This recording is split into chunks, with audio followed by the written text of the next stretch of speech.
During a brutal storm, 4 men hold on to their boat for dear life after 13 hours of being lost at sea. They keep repeating a chant about being strong, refusing to give up now. This all started a week ago in Florida.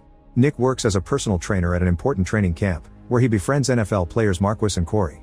They exercise hard but also have lots of fun by teasing each other. One night, the guys have dinner together with their families. Nick's best friend Will arrives late with bad news: he just lost his job. To cheer him up, his friends invite him to their fishing trip next weekend.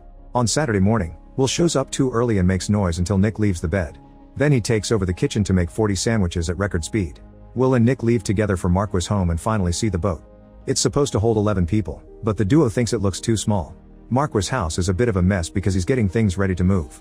He admits he doesn't want to move to Oakland because there's no access to the ocean there, and he can't live without the waves because they feel like home. But he has no choice because of work. After Marquis says goodbye to his family, the group finally leaves. At the pier, they discuss the weather because they heard about an upcoming storm, but they agree they should be back before it reaches this area. They also put their phones in plastic bags to protect them from the water, although they won't have service at sea. Will is a little worried, but Marquis assures him that the boat has a radio. A few hours later, Nick's mother wakes up and watches the news, only to learn about the storm. She tries to call Nick to warn him, but he doesn't hear his phone because the guys are chatting and playing music while they fish. They fish for a while in the same spot before they move deeper into the sea to try a new area. After 4 hours at sea, Corey manages to catch a big fish while Will gets his line stuck on the boat. Nick feels seasick, but when he calms down, he finally understands why Marquis feels so zen at the ocean and gets philosophical. At that moment they start hearing thunder in the distance and notice the sky is getting dark, so they decide it's time to go home. Corey tries to pick the anchor, but it only moves for a few seconds before it gets stuck. The friends try pulling the rope together, but it's still not enough to make the anchor budge. As the thunder gets closer, they tie the rope to the boat and Marquis starts the engine, only for the boat to tilt under the weight of the anchor. Marquis keeps trying by using all the engine's power, and the boat tilts so much that water starts getting in. Yet the anchor still won't move. Suddenly a big wave hits the boat, causing all the guys to fall into the water. They desperately swim in the harsh current until they manage to resurface and discover that their boat has been overturned. Fighting against the waves, the group reaches the boat and works together to try to turn it over, but it won't budge. They try from a different angle to no avail. Will realizes that the anchor may be holding the boat down, so Marquis dives in to get the rope. While the others hold his clothes to keep him close, Marquis rubs the rope on the propeller until it breaks. Then they try to flip the boat again to no avail. After 5 hours, the guys are still holding on to the boat. Marquis remembers that there are life vests in the boat, but it's getting difficult to swim because of his wet clothes. He takes a few layers off while ignoring Nick, who thinks they should keep their clothes on for warmth. Marquis dives in and has to open the hatch to search for the vests. This allows water to enter the boat, and the weight begins bringing it down. The others panic, but thankfully Marquis closes the hatch before the boat sinks and resurfaces with one vest. Will dives next and comes out with the rest of the vests. Then Marquis goes back to bring the flares. Lastly Corey dives in to look for food, but he can't see anything and comes back empty-handed. At that moment the group sees a ship, so they start screaming and light up a flare. Sadly the ship doesn't see them and goes away. The guys try to keep up the mood by teasing each other about the situation. Then Nick dives in using the flare for light and finds the bag with the phones. He brings them to the surface and everyone tries to call 911, but they have no signal. Meanwhile Nick's wife is worried because he hasn't returned and calls his mother. They agree it's time they get some help. At the same time, a cop reaches the pier and finds the abandoned car with the empty boat trailer, so he alerts the Coast Guard. While waiting for news, the wives call each other to stay strong. Back to the group, they're pushed off the boat by the brutal waves. They stay afloat, thanks to the life vests, and swim back, helping each other to climb on the boat. Marquis is starting to feel very cold without his clothes, so Nick reminds him that they have each other and they're strong. At that moment it stops raining and the guys think the storm is finally over. However, a huge wave appears in front of them and throws them off the boat again. For a few minutes they can't see each other or hear anything because of the thunder. Eventually they find each other, but they can't see the boat. After a bit of searching, Corey finally finds it floating nearby and quickly climbs on it so that the others can see him. Marquis says he cut his leg when he fell and needs help to move. Suddenly another wave hits them and throws them underwater again. After some struggle, the guys manage to get back on the boat. By now they've been lost at sea for 10 hours. While Corey tries to give an encouraging speech, Marquis feels really weak and says that if he's meant to die, it has to happen at sea. Nick refuses to accept this and calms him down by making him think about his family, but now Marquis thinks his daughter is there. The guys realize the hypothermia is getting to him, so they surround him and light another flare to keep him warm. It's been 20 hours of being lost at sea and the rain is back. Marquis' body is slipping off the boat, so Will tries to pull him back up. In the struggle, Marquis accidentally punches him and Will falls into the water. Nick quickly helps him climb back while Corey embraces Marquis to keep him still, since his mind is still hallucinating because of the hypothermia. Eventually he ends up slipping off the boat and the others have to work together to bring him back up. At the Coast Guard office, the employees are searching for any SOS messages. The men's wives call them to tell them about the missing group, so the employees realize that the abandoned car belongs to them. Captain Timothy announces that their status is going from alert to distress and their aircraft must go out. The pilots start the search, but they have trouble because there's almost zero visibility and the storm has knocked out their radar. Two of the wives get together to search the boxes for Marquis' old GPS, hoping it'll have the coordinates to his favorite fishing spot. At that moment they get a call from Timothy, who tells them he needs some clue or the pilots will have to come back. Luckily the wives find the GPS just in time and give him the coordinates. Timothy's team checks the system and they learn of a shipwreck in that area, so the wives confirm that the guys talked about seeing that shipwreck during previous trips.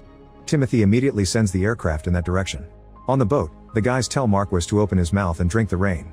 The waves are getting worse by the second and the group keeps sliding off. Corey starts feeling very hot, so Will reminds him that hypothermia messes with their minds and tries to help him breathe. Another wave makes Marquis fall, but he's so sick that he can't swim. Will is thrown off as well and Corey almost follows, but Will quickly climbs back to keep him in place. A panicking Nick jumps into the water to look for Marquis, however it's too dark to see anything and the waves keep pushing him back. Nick has no choice but to return to the boat to avoid drowning, and the three of them yell in frustration and grief as they realize Marquis isn't coming back. Corey gets so crazy that he pushes Will off, yet Will never gives up and comes back to hold him through his sorrow. At that moment the Coast Guard aircraft fly above them, so Nick turns on the flashlight on his phone and the three of them start screaming. The pilots still can't see them and are considering going back, but suddenly a man sees a flash of light in the corner of his eye. The other pilots double check and still see nothing, so they assume it was a reflection on the water and leave. While another wave throws the guys off, the wives receive a call informing them that the search has been called off because of the weather. They'll start again when the storm clears. The wives try to stay positive and hold hands for comfort. In the Coast Guard office, Timothy calls a ship called Tornado for help and the commander immediately wakes up his crew to make them keep an eye out for the boat. By morning, only Nick and Will have managed to climb back on the boat after the last fall. They keep yelling Corey's name but there's no answer. Will points out that Marquis and Corey were stronger than them but didn't make it, so he loses hope for himself. Nick insists he needs to put on some clothes but Will refuses to dive to search the boat, and they end up arguing. Suddenly two sharks start swimming around the boat and the guys panic. They move to the highest spot and realize that the sharks are probably attracted to the fish they caught earlier. When the sharks search the boat, Will's sandwiches come out and start floating. The duo wants to grab them but the sandwiches are too far away and the men can't get in the water because of the sharks. Since they have nothing to do but wait, they try to chat to keep themselves distracted. However, Will brings up heavy subjects like eternity and faith. Nick doesn't consider himself an atheist but he doesn't see the point in praying to the same God that caused this in the first place. When Nick starts ranting with clear anger, Will asks him not to give up on God yet. Nick hugs him and says he isn't giving up on anything, then they start repeating their "We Get Strong" chant. The media starts talking about the missing NFL players and the tornado keeps on searching, but the visibility is poor so the crew can't see much either. Meanwhile, Nick's wife tells his parents that the search has been postponed. His mother is furious and rushes to the Coast Guard office to yell at Timothy, who explains that he can't risk his pilots' lives and promises they'll go out again soon. She wonders if her son is dead and Timothy tells her to trust her gut. Back to Will and Nick, they're thrown off the boat once more and they have to swim against some very savage waves to get back to the boat, only to be pushed again. They return to the boat as fast as possible and Nick gets an idea. He gets in the water to pull at the cables from the engine until they break, then he says they should tie themselves to the boat. Will thinks it's a bad idea because they'll drown, but Nick points out that at this rate they'll drown anyway. They tie the cables around their waists and when another wave hits them, they don't fall. Moments later, a bigger wave manages to throw the guys off the boat, but the cables keep them close so they climb back pretty quickly. At that moment a plane flies by and the duo tries yelling and waving their arms, but they aren't seen and the plane leaves. Nick and Will can feel the despair taking over their minds. A few moments later, Will realizes they've been on the water for 24 hours and wonders why nobody has rescued them. There's some visibility now thanks to the morning sun, so he decides to untie the cable and dive to look for food. He comes back with a bag of pretzels and a drink. At that moment Will sees something in the distance and thinks it's land. Nick tries calling 911 and texting his wife, but he still has no signal. He wonders if they may be hallucinating, but Will points out that two people can't hallucinate the same thing. Since planes have flown by without seeing them, he thinks they should take the risk now. They untie the cables and leave the boat to start swimming toward the supposed land. However, after just a few minutes, they lose sight of both whatever it was they saw in the boat. When they turn around, they realize they can't see each other either. They desperately swim around trying to find anything, and eventually Nick makes it to the boat. Will soon arrives as well and Nick has to help him stay afloat. The storm finally clears, so the tornado and the aircraft continue their search. This time the radars work well. After 30 hours at sea, Nick notices Will has been too quiet and checks on his state of mind. Will admits he's thinking about his funeral and wonders if he'll be there. He lies down as his body starts trembling and thinks about what would have happened if he had gotten married, pointing out that maybe a wife would have made him stay home. As he starts having a breakdown, Will asks Nick to send a message to his parents. However, before he can decide on the message, He starts feeling very hot and tries to jump into the water. A wave hits them while Nick grabs the cables to keep Will close. He even wraps his arms around him to hold him, but Will takes off his vest to free himself. Another wave hits them and Will slides off the boat, so Nick keeps pulling at the cables to try to bring him back. Unfortunately, a third wave comes and pushes Will away, leaving Nick alone and yelling in despair. At the Coast Guard office, Timothy hears that both aircraft came back without results. He tells his team not to lose hope and work hard to find the victims. In the evening, the tornado crew gives up as well, although two men decide to stay outside a little longer. Nick's wife is losing hope and leaves a message on his voicemail, crying as she talks about their years together. Then she goes outside and lets Nick's mother comfort her. A few hours later, Nick hears a noise and sees the tornado in the distance, but they don't see him. He thinks about his wife and mother to avoid letting disappointment kill his mood. After 42 hours at sea, Nick keeps dreaming about his friends and their deaths. His last specks of hope finally die, so he unties the cables and lies down on the boat, waiting for the end to come.